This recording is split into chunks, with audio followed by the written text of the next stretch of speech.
Palliative care is really a philosophy of care that nurtures and empowers patients to direct their care in the way that fits them personally.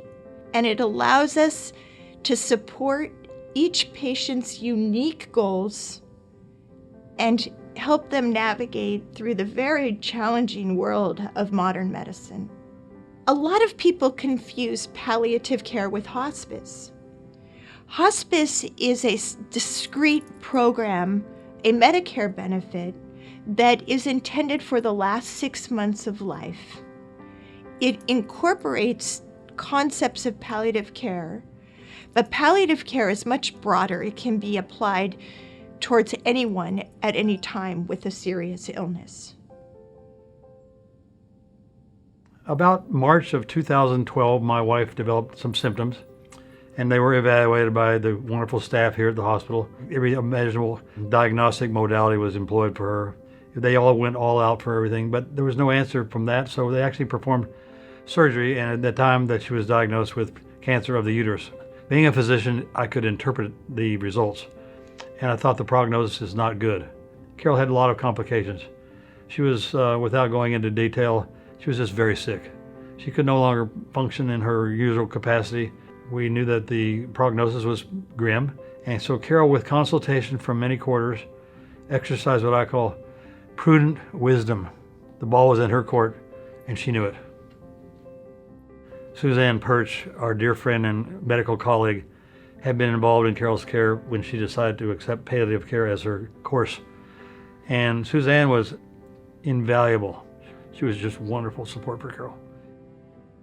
Once Carol made that decision to stop fighting her cancer, it had been an epic battle. It had been a very violent, draining experience for her.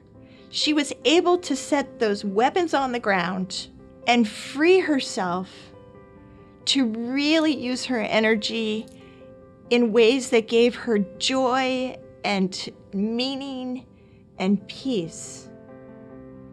We did not feel like we were giving up. We did not feel like we were just lying down and accepting the inevitable. We felt quite the opposite. She felt empowered.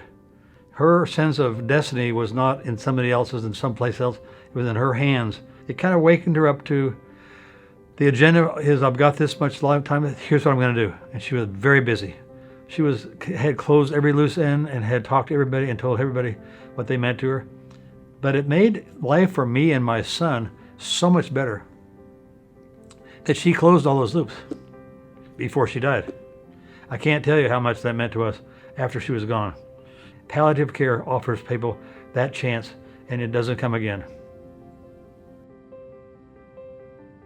I'm really excited about palliative care becoming more mainstream and more people having an awareness so that they can take advantage of this kind of support. My hope is that we will be able to continue to grow our inpatient palliative care program, because it's very helpful for patients who are facing sudden, unexpected, and critical illness, but to also walk that out the hospital into the community with an outpatient palliative care program so that we have a facility and an opportunity for people who aren't in the hospital to take advantage of this kind of support.